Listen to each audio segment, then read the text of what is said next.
Oi gente, tudo bem com vocês? Sejam bem-vindos a mais um vídeo do canal. Pra quem não me conhece, meu nome é Emily. Aqui no canal eu falo sobre literatura brasileira, resenhas de livros também. E hoje nós vamos falar sobre Amazônia. Eu também tenho feito uma série de vídeos de Amazônia aqui no canal.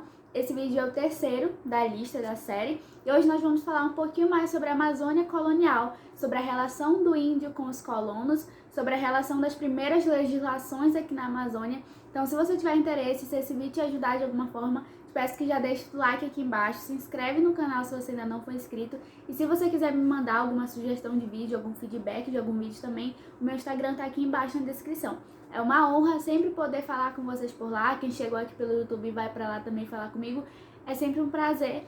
E eu espero que vocês gostem desse vídeo. Quem me acompanha desde o ano passado sabe que teve uma época que eu não conseguia gravar com o cabelo preso, né? Postar vídeo com o cabelo solto, porque tá muito quente. Essa época chegou, amigos. A época do cabelo preso chegou novamente. Mas vamos lá, vamos falar agora sobre a relação do recrutamento dos índios, né, pelos colonos.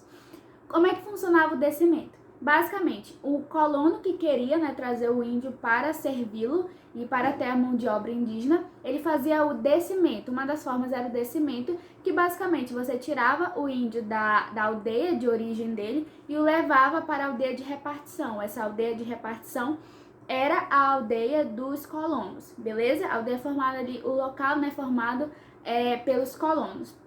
E aí esse recrutamento funcionava na base da persuasão, do convencimento, da ameaça também, tentando convencer do quão bom era, né, para o índio ele ir ali para a aldeia de repartição. Então essa era uma forma de recrutamento que era o descimento. Outra forma de recrutamento era o resgate. Como é que funcionava isso? Resgate, basicamente, um colono comprava um índio, então o salvava, né, de alguma guerra, ou tinha uma guerra intertribais ali, guerras intertribais, e os índios tinham como prisioneiros, né, índios que seriam índios de corda, índios também que seriam, na prática ali no canibalismo, também que seriam mortos. Então, para salvar esses índios, os colonos eles fazem como resgate. Então, basicamente, eles estavam salvando a vida daquele índio para que ele não morresse. Essa era uma forma de recrutamento. O colono comprava aquele índio, né, nessa forma de recrutamento chamada resgate, e evitava que ele morresse, mas ele também seria escravo, né, do colono. Outra forma de recrutamento são as chamadas guerras justas. É onde tem, né, a guerra entre o índio e entre o colono, propriamente dito. Então, como é que funcionavam essas guerras justas? Era quando você tinha que ter embasamento na legislação e você tinha que ser autorizado, né, os colonos tinham que ser autorizados pela coroa portuguesa. Só que o detalhe é que nem sempre a coroa portuguesa chegava até elas, né, o pedido, ou nem sempre eles esperavam para que houvesse, né, uma aprovação, eles pudessem fazer essa guerra. Normalmente eles não esperavam, eles faziam assim mesmo.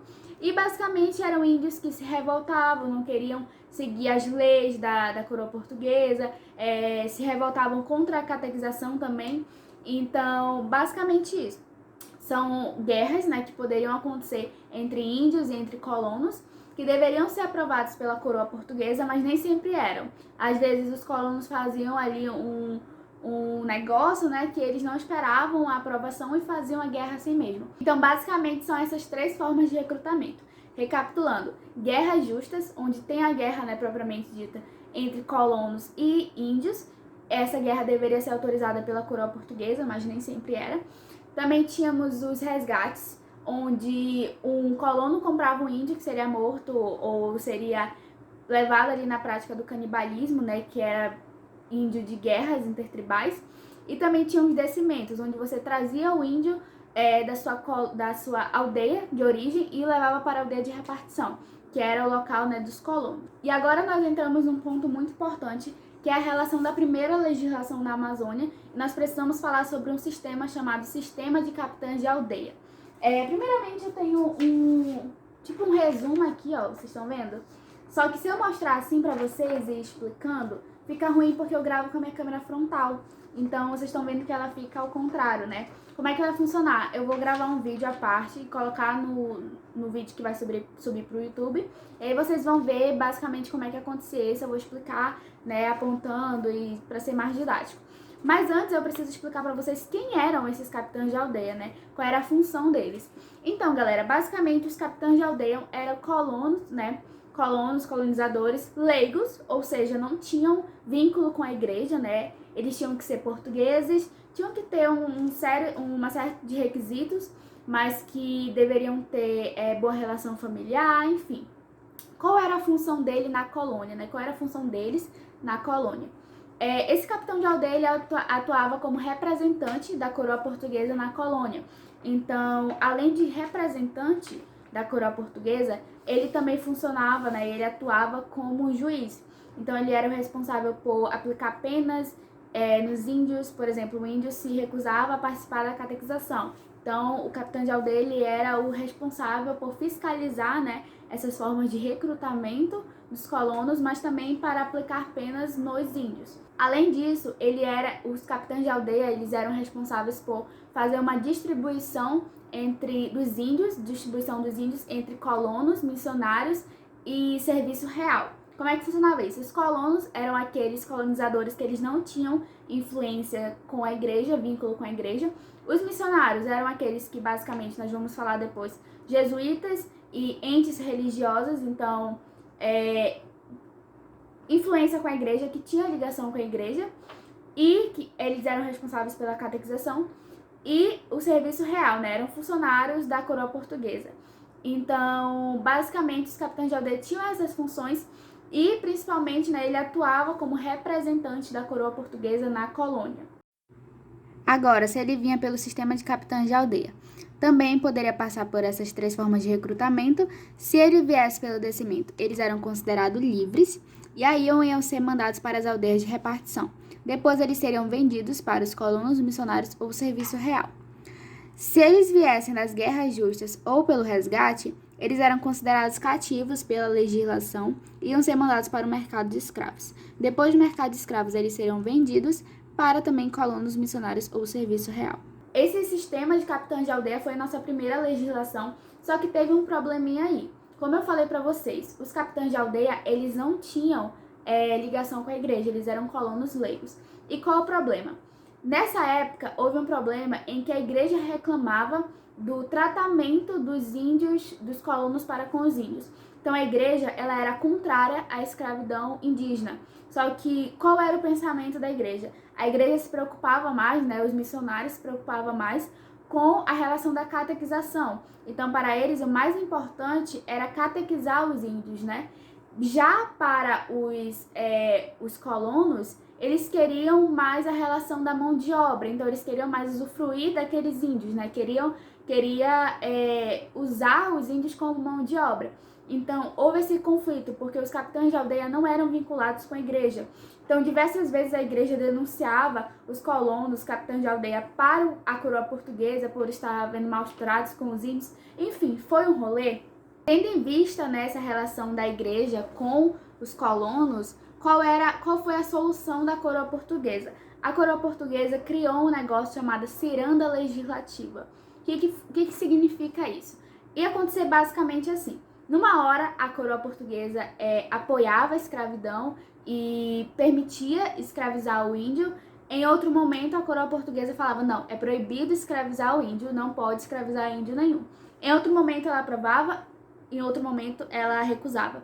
Então, ficou essa ciranda legislativa. Em um momento, a coroa portuguesa deixava escravizar o índio, em outro momento, a coroa portuguesa não deixava escravizar o índio. E como é que ficou esse rolê, né? Voltas e vai, volta e vai. Teve uma hora que a coroa portuguesa definitivamente não deixou mais escravizar o índio. Só que aí aconteceu uma revolta, chamada Revolta de Beckman, que aconteceu no Maranhão. E essa revolta ela foi feita pelos colonos, que ficaram extremamente chateados e revoltados com a proibição da escravidão, uma vez que os colonos precisavam dos índios para a mão de obra indígena, né, o trabalho, em relação com as drogas do sertão. E acabou que no final a coroa portuguesa aprovou de novo a escravidão e ficou um rolê aí. Ficou um rolê porque primeiro proibiu, depois teve a revolta de Beckman e aí desproibiu. Então, assim, foi uma loucura. E esse momento em que a igreja opinava em relação à escravidão e os colonos opinavam também, foi chamada de ciranda legislativa, essa troca, né? Uma hora apoiava, outra hora não deixava escravizar o índio. E aí chegou um momento da história, depois dessa ciranda, dessa loucura, em que foi necessário, né, fazer outra legislação. A primeira legislação, lembrando, foi a de capitães de aldeia, né, onde você tinha um representante da coroa portuguesa na colônia. Mas agora, meus amigos, nós entramos num ponto que são os regimentos das missões. Da mesma forma, eu tenho outro resumo aqui para poder explicar para vocês. Estão vendo? Esse aqui é mais compridinho, mas eu vou gravar um vídeo separadamente, colocar no mesmo vídeo que vai esse aqui, para poder explicar para vocês. Mas como é que funcionava essa nova legislação? Basicamente, essa nova legislação, a igreja, né, ficou responsável pelo trabalho dos índios. Então, tudo que relacionava o índio, né, a relação do índio com a colônia, ficou responsável na mão da igreja. E como é que funcionava isso e por que os missionários, né, ficaram responsáveis nessa nova legislação pelo trabalho com os índios? Por quê, galera? Primeiramente, uma coisa importante. Vocês lembram que eu falei para vocês que o mais importante para os missionários era a relação da catequização e a relação do índio com a alma, com o inferno, o céu, enfim. Para a coroa portuguesa, e a coroa portuguesa entendeu naquele momento que se a prioridade da igreja é a catequização, eles conseguem formar comunidades mais estáveis na colônia. Explicando. Os colonos só queriam usufruir do trabalho da mão de obra indígena. Então, uma vez que eles tivessem, né, o que eles queriam ali, as drogas do sertão, as riquezas, eles batiam o pé e iam embora, eles não queriam saber mais de nada. E, por outro lado, a igreja queria formar, né, uma comunidade mais estável. Ele poderia formar uma comunidade mais estável, uma vez que ela ia trabalhar ali no processo da catequização. E a coroa portuguesa achou mais viável, né, essa forma de domínio ali sobre o índio, que era basicamente na relação com a igreja. Outra responsabilidade aí da relação da igreja com os índios era o processo de recrutamento. Então, os missionários não só ficariam responsáveis pela catequização dos índios, mas também pelas formas de recrutamento. Então, ela que vai fazer a divisão certinha em relação ao trabalho, né, a mão de obra, para onde vai, se vai ficar com os funcionários da coroa portuguesa, se vai para os colonos, missionários, enfim. Isso eu vou explicar no resumo, em que eu vou fazer as divisões certinhas no final do vídeo. Já nessa outra legislação, o regimento das missões, os índios, eles estavam, né, no seu local de origem. Ele poderia ser recrutado por 3 formas, do mesmo jeito, né? Descimento, guerras justas e resgate. Se eles eram recrutados pelo descimento, eles eram considerados livres. Eles eram mandados para as aldeias de repartição. Nessas aldeias de repartição, eles eram literalmente repartidos, e aí ficavam metade retido e metade alugado. Os que ficavam retidos ficavam nas aldeias de repartições e iam funcionar no serviço de missões, serviço real e agricultura de subsistência. Se eles eram alugados, eles iam ser passados para os colonos e trabalhariam nas drogas do sertão e outros serviços. Se eles eram recrutados por guerras justas ou pelo resgate, eles eram considerados cativos pela lei e iam para o mercado de escravos. Nesse mercado de escravos, eles seriam vendidos e depois passariam, né, para os colonos missionários ou serviço real. Outra coisa também, os missionários ficaram responsáveis por uma coisa chamada loteamento da terra. O que significa isso? Os missionários, eles ficaram responsáveis de dividir a terra entre missionários, colonos, né, entes religiosos, colonos leigos e funcionários da coroa portuguesa, né? E nessa briga nessa divisão aconteceu muitas brigas entre as próprias entes religiosas, ocorreram muitas brigas. E uma coisa que você precisa saber disso, que é muito importante, é a influência que os jesuítas tiveram nessa relação da divisão da terra. Acabou que houve muita briga porque os jesuítas, né, ficaram com uma parte muito grande dos índios, então uma grande quantidade de índios ficou para o lado das entes religiosas e outra parte ficou para os colonos, para os funcionários reais. Foi uma loucura, e o mais importante que vocês têm que saber disso é a influência que os jesuítas, né, uma vez que eles já tinham as terras em mãos, né, uma quantidade significativa de índios no seu domínio, a influência que eles exerceram aqui na colônia, uma vez que eles chegaram a ter uma influência muito maior do que o próprio rei, para vocês terem uma noção disso.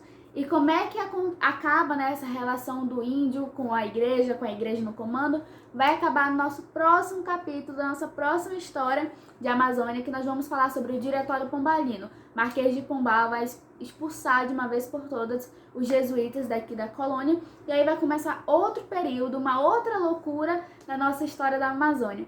E o vídeo de hoje foi esse, eu espero que vocês tenham gostado, eu espero que vocês tenham entendido. Essa parte foi a que eu mais gostei de fazer das duas, mas se vocês gostaram, deixa aqui embaixo a opinião de vocês também.